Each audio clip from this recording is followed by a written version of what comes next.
Lebih meriah lagi tepuk tangannya teman-teman mahasiswa dari Fakultas Hukum Trisakti. Selamat malam pemirsa.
Dari BHS yang terang ya malam hari ini ya, kombinasi batik jacquard warna biru.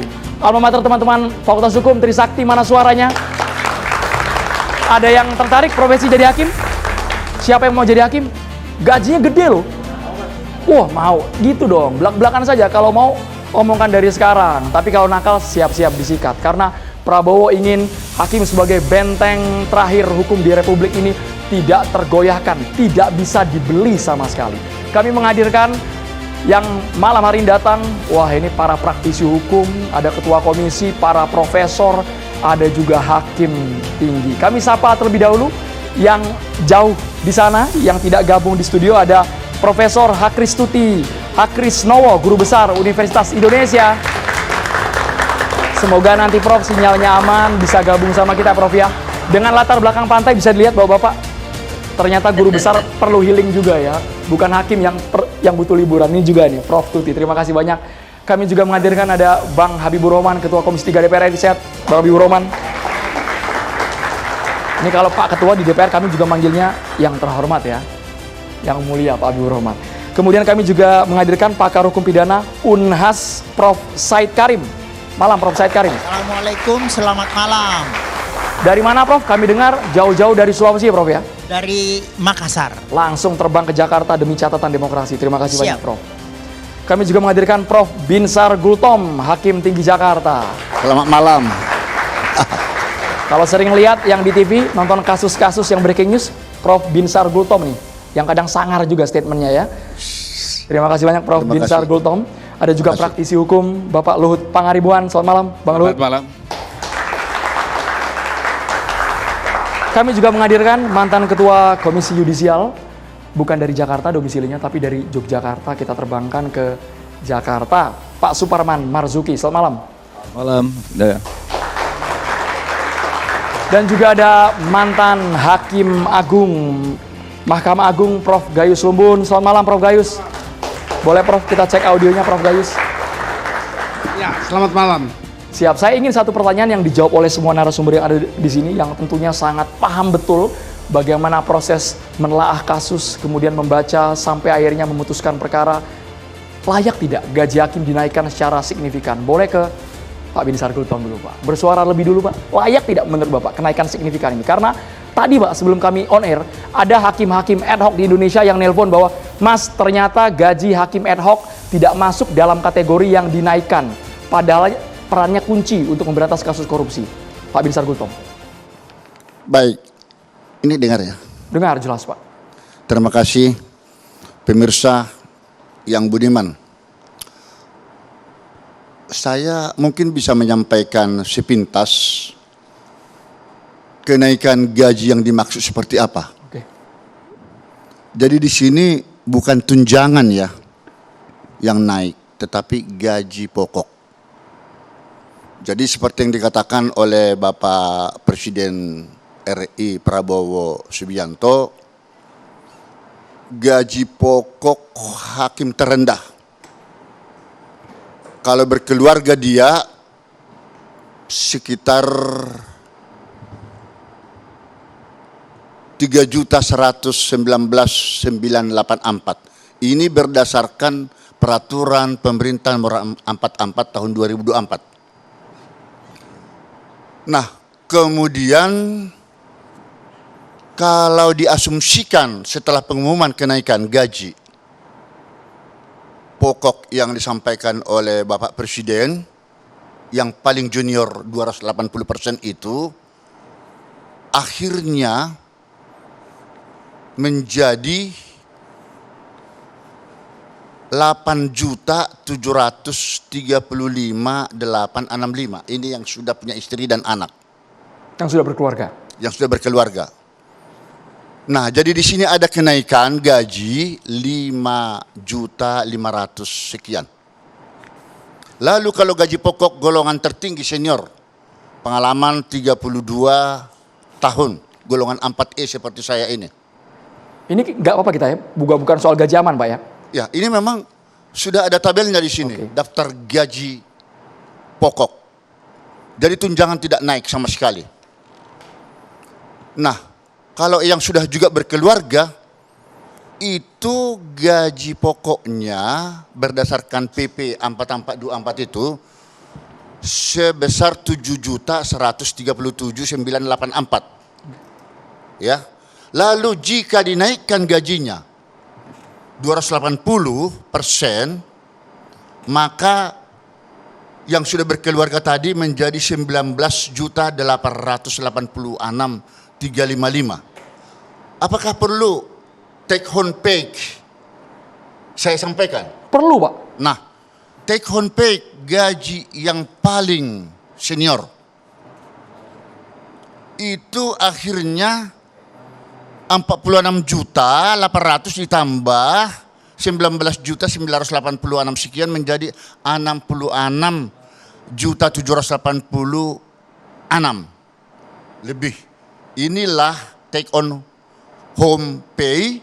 Sedangkan untuk hakim yang junior 0 tahun itu akhirnya terima take home pay 20.633. Dari sebelumnya 15.019.984 berdasarkan PP 44 tahun 2024. Ya, dan kami sebelumnya seperti saya ini menerima gaji sebelumnya 53.937. Dengan masa pengabdian 30 tahun lebih golongan 4E. 34 sudah paling senior lah. Nah, karena itulah tapi maaf nih. Saya boleh bantu sambil memegang map warna kuning ya. Pak? Terakhir, boleh sambil perlihatkan ya, Pak Binsar ya, sambil kita perlihatkan Pak ya. Ya. Jadi catatan, ini kenaikan gaji pokok untuk golongan senior itu 12.800.000 sekian. Nah, masa pensiun, ya, jika janji kenaikan gaji oleh Presiden Prabowo dipenuhi, gaji yang diterima para pensiunan hakim 75%. Menjadi 19.986 sekian kali 75% terima 14.989.766. Ini terhitung sejak tanggal dikeluarkannya nanti peraturan pemerintah atau keputusan presiden. Nah, catatan kami di sini diharapkan terhitung masa berlakunya masa pensiun gaji pokok hakim itu jika berkenan pemerintah itu dilakukan bersifat mundur, yaitu minimal sejak awal tahun 2025. Kemudian IPAPSI, Ikatan Panitra Sekretaris, tadi sempat memberikan satu statement kepada kami memang didukung oleh Pengadilan Tinggi dan semua hakim-hakim. Begini usul mereka, sehebat apapun hakim menjatuhkan vonis, apabila pelaksanaan administrasi dan eksekutorialnya macet, maka hukum kehilangan makna substantif. Disinilah fungsi panitera dan jurusita menjadi instrumental vital. Jadi kalau Bapak Presiden Prabowo mengatakan sabar PNS di lingkungan Badan Peradilan di bawah MA, ya kiranya jangan terlalu lama sabarnya. Supaya jangan terjadi kecemburuan atau disparitas gaji. Karena mereka juga menyatakan gajinya, tunjangan panitera Panmut terakhir ini, panitera PT Rp3.250.000, Panmut PT Rp540.000, Panitera pengganti PT Rp460.000. Panitera PN 2025. Baik. Panmut PN Rp470.000. PPPN Rp375.000. Angkanya sangat detail dari Pak Binsar. Ya. Itu betul-betul kami anggap transparan Pak di hadapan publik. Ya. Tapi pertanyaannya Pak, Siap. kalau soal cukup tinggi atau rendah kan relatif ya Pak ya sifatnya. Sangat relatif. Menurut Bapak apakah ketika sudah diberikan nominal yang besar tidak akan lagi tergoda Pak? Nah, Soalnya tadi saja Pak, kami tadi sore itu kaget Pak. Ada konvers di Kejagung itu kasus CPO, uang dijejerkan 11 triliun. Baru kali itu kami lihat tumpukan uang Pak. Mungkin dalam sejarah Indonesia sebanyak itu ternyata, lembaran uang 11 triliun. Hakim tergoda nggak Pak ketika nominal sogokan, main mata agar perkaranya lepas atau onselak? Nah, kalau boleh saya berpendapat, ini hakim aktif dan saya sudah sering di tempat-tempat kota besar. Memang godaannya cukup karena pernah saya juga di Pengadilan Negeri Jakarta Pusat ya. Godaannya cukup menggiurkan maksudnya?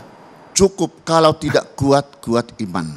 Makanya pertama saya katakan sebenarnya hakim itu haruslah panggilan jiwa dulu. Kalau melamar adik-adik mau jadi hakim, harus ada panggilan jiwa. Uang jumlah berapapun itu tidak jaminan integritas terjamin. Akan tetapi dengan adanya kenaikan gaji yang signifikan menurut kami, karena menurut PP 94 tahun 2012 dulu sangat rendah sekali, baru dinaikkan PP 44 2024. Jadi baru kali ini merasakan setelah beliau Bapak Presiden Prabowo mengambil terobosan. Nah, kami harus mengapresiasi ini, pengumuman ini. Semoga tidak terlalu lama lagi. Ada pesan waktu pembinaan Ketua Mahkamah Agung di gedung Mahkamah Agung waktu itu kepada kami semua hakim-hakim se-DKI, supaya siapapun di antara kami hakim setelah kenaikan gaji ini melakukan tindak pidana atau tercela, perbuatan tercela, jangankan Rp100.000 pun akan terus diproses, diusut. Karena itulah memang sangat diperlukan sekarang ini pengawasan yang ketat, baik dari Badan Pengawasan Mahkamah Agung daripada pun Komisi Judisial. Nah, beliau Bapak Suparman ada di sini. Tetapi ada yang saya lihat di sini, saya baca-baca pasal 13 huruf B Undang-Undang 18 tahun 2011 tentang Komisi Judisial. Luhurnya wewenang daripada Komisi Judisial itu adalah menjaga, menegakkan harkat martabat keluhuran hakim itu sendiri. Nah, kalau begitu di sini diperlukan satu prinsip preventif sebelum hakim itu tertangkap. Jangan setelah sudah ditangkap, gitu, ditahan, baru sibuk melakukan dari mana ini, mengapa begini. Ini yang tidak tepat. Tapi supaya jangan saya semua ini sebenarnya masih panjang ini, saya lebih bagus atau masih perlu? Kita beralih dulu, boleh beralih ya Pak Binsar? dulu. Kita boleh ke Pak Ya. Suparman dulu. Pak Suparman, Ya, KY sudah disenggol-senggol demikian, ini Pak. Apakah menurut Anda ketika Terima gaji kasih. hakim sekarang diputus sudah belasan tahun mereka tidak mendapatkan kenaikan gaji? Sekarang momentum yang tepat agar mereka tidak lagi tergoda. Tadi yang penting cukup iman kalau versi Pak Binsar Gultom tadi. Iya, jadi pertama saya sejak lama ya selalu mengapresiasi dan ikut memperjuangkan kesejahteraan hakim. Jadi tahun 2012 kita bersama-sama dengan sejumlah hakim muda waktu itu Pak Binsar ya, meminta pada pemerintah zaman Pak SBY agar ada peningkatan kesejahteraan hakim. Keluar PP 94 tahun 2012. Ada kenaikan cukup baik lah, cukup signifikan lah waktu itu. Karena hakim yang baru bekerja 7 tahunan waktu itu, mereka hanya akan bawa pulang take home pay ya, sekitar 13-an juta. Dan setelah ada kenaikan itu mereka bisa bawa pulang 20-an juta ya. Ini ada kenaikan. Dan sekarang Pak Prabowo menaikkan kembali, ini satu hal yang harus apresiasi, dihormati, diterima. Karena memang itu kewajiban negara. Negara itu wajib mensejahterakan profesi-profesi yang sangat rentan, terutama hakim. Tapi kenaikan gaji maupun kenaikan take home pay itu bukan dimaksudkan untuk menjamin bahwa mereka tidak akan menyimpang dari kewenangannya. Bukan, tujuannya bukan untuk menjamin. Itu kewajiban negara untuk apa? Untuk mencegah, menjaga, mengkondisikan hakim agar hidupnya lebih safety, agar pikirannya lebih sehat. Ketika ada halangan kesehatan macam-macam, nggak ada pikiran kemana-mana. Ya kan? Karena Coba, setiap Pak Suparman, coba kami cerna secara baik-baik agar hidupnya lebih sehat ya, Pak Suparman ya. Dilanjutkan Pak, coba. Ya jadi begini, saya kasih ilustrasi saja. Pada tahun 2000, saya masih ingat persis, 2013, ada seorang hakim muda, baru 7 tahun jadi hakim, ditempatkan di sekitar Nusa Tenggara Timur sana. Anak dan istrinya ada di Jawa Timur. Suatu ketika dia mendapatkan berita anaknya berusia 2 tahun itu masuk rumah sakit DB. Sudah tidak ada lagi uang untuk pulang ke kampung. Kita bisa bayangkan kedua keluarga kalau anak yang sakit itu gelap. Iya kan, kita pengen segera untuk tiba di tempat. Saya nggak punya apa-apa lagi. Mau datang ke koperasi, sudah nggak ada duit, sudah habis untuk pinjaman. Akhirnya dia pinjam uang dari seseorang. Belakangan diketahui seseorang yang meminjami uang ini adalah orang yang sedang berperkara padanya. Dan dia tidak tahu. Dia tidak tahu. Karena jasa baik kawannya dipinjamkanlah uang 7 juta kepada yang bersangkutan untuk bisa pulang ke Madiun waktu itu. Nah, ada satu situasi yang membuat dia nggak bisa mengontrol, dan itu juga bukan suap. Karena dia menerima pinjaman, tetapi ini kan sensitivitasnya tinggi. Dia menerima uang laporannya dari seseorang yang sedang berperkara dan dia hakimnya. Dilema. Dari situ problemnya.